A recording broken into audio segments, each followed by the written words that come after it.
Você já refletiu sobre o motivo de, em determinados momentos, sentirmos um chamado tão intenso para orar? Muitas vezes, resistimos ao ato de oração sem entender plenamente o que ocorre no mundo espiritual. Se tivéssemos uma visão clara dos ataques espirituais que enfrentamos diariamente, jamais deixaríamos de atender ao convite de Deus para uma vida de oração. O maior risco para um cristão não está somente no pecado, mas na apatia espiritual e na falta de vigilância, que nos tornam vulneráveis pela ausência de uma conexão contínua com Cristo.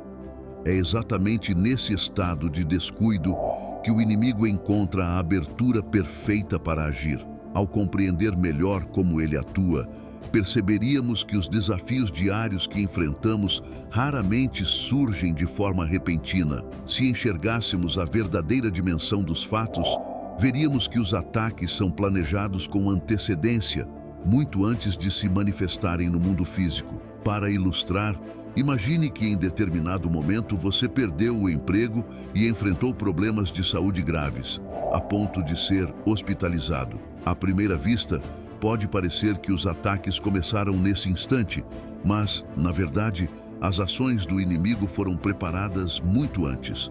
O adversário não age aleatoriamente, ele estuda as nossas vulnerabilidades. Ele reconhece a autoridade que temos em Cristo, mas sua maior habilidade está na estratégia e no tempo de execução. Se ele pretende atacar em alguns anos, seus planos podem estar sendo traçados desde já, por isso somos frequentemente pegos de surpresa.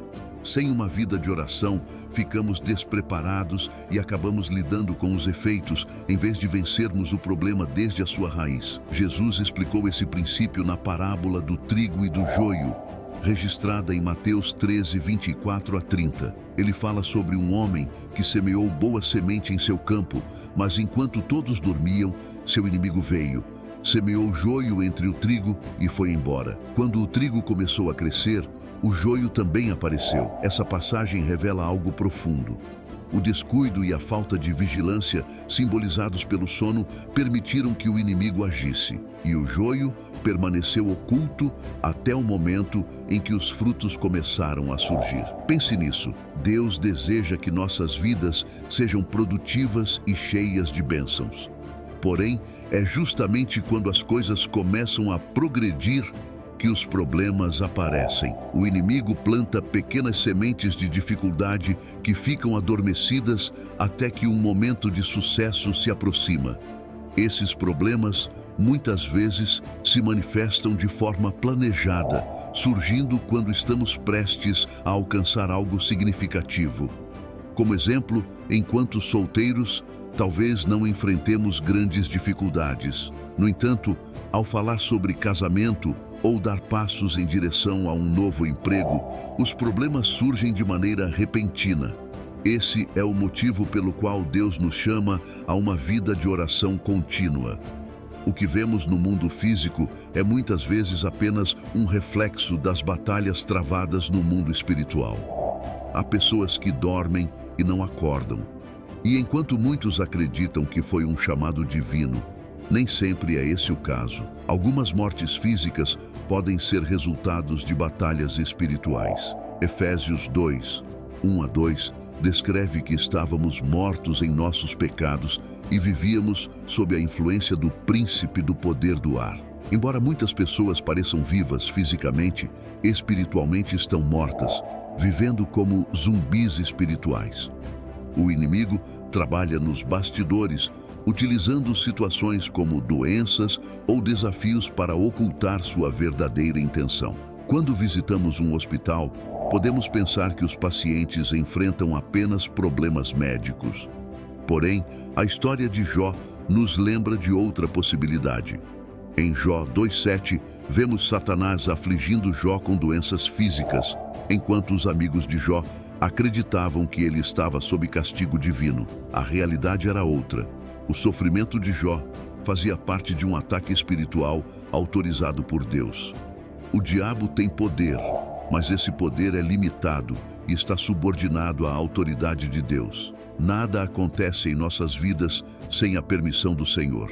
No entanto, enquanto vivermos neste mundo, é crucial permanecermos firmes na oração e em comunhão com Cristo, pois, sem isso, podemos nos tornar presas fáceis para o inimigo. Por vezes, o mal se infiltra silenciosamente em nossas famílias, semeando discórdia.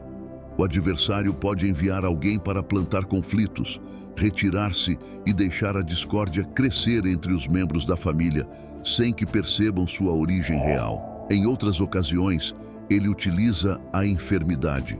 Ao identificar pessoas com grande potencial, ele implanta sementes de problemas de saúde que permanecem adormecidas até que essa pessoa comece a frutificar. Quando os primeiros frutos surgem, é nesse momento que os sintomas aparecem. Sem Cristo, muitos vivem como mortos espirituais, limitados a uma existência física temporária, incapazes de discernir os ataques invisíveis que sofrem. Longe de Jesus, o inimigo tem espaço para nos ferir primeiro no plano espiritual, e só depois isso se manifesta no plano físico. Nem sempre os efeitos desses ataques são imediatos. Muitas vezes, o inimigo age como um anestésico espiritual, ocultando a gravidade do ataque até que suas consequências se tornem visíveis com o tempo. Imagine a situação de alguém que teve sua casa saqueada enquanto estava amarrado. Apenas após ser libertado, a pessoa começa a perceber a extensão das perdas.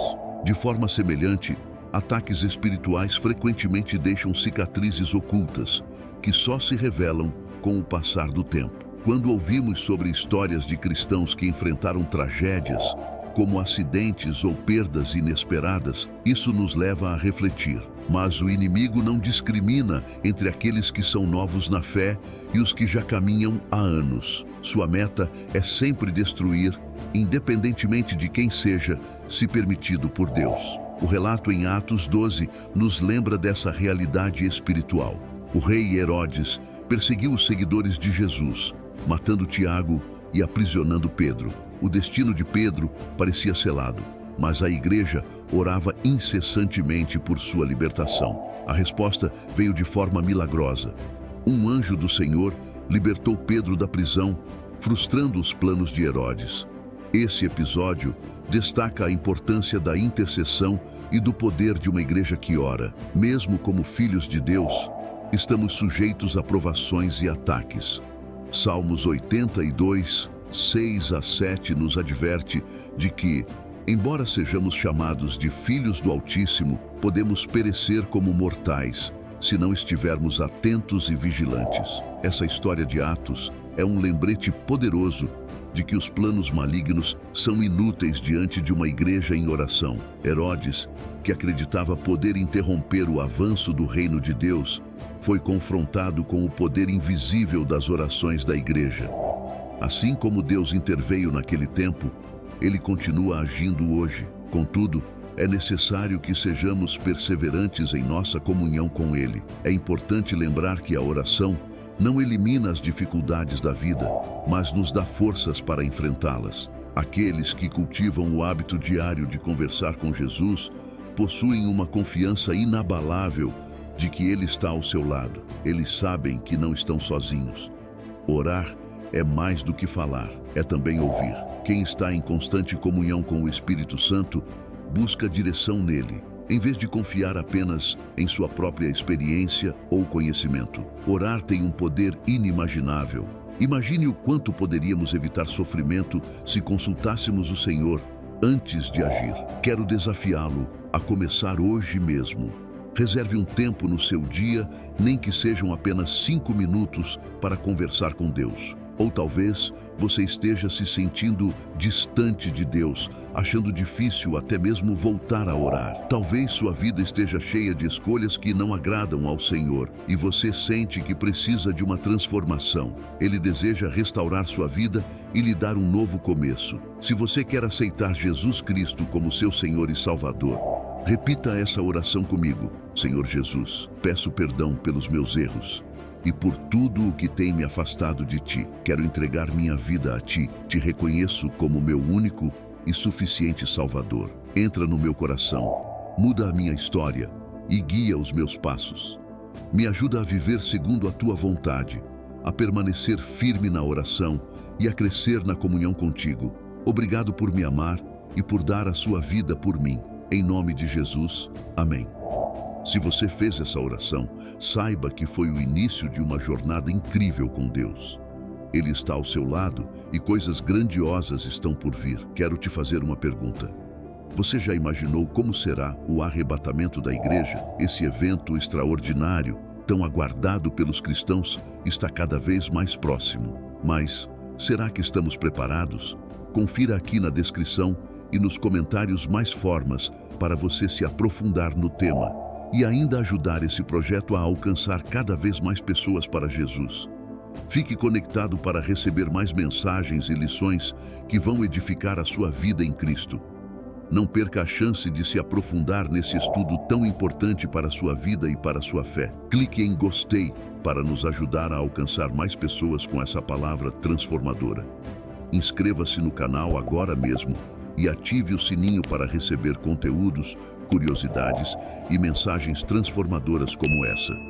E nos comentários, compartilhe como a oração tem impactado sua caminhada com Deus. Quero te conhecer. Te vejo no próximo vídeo. Fique na paz de Deus.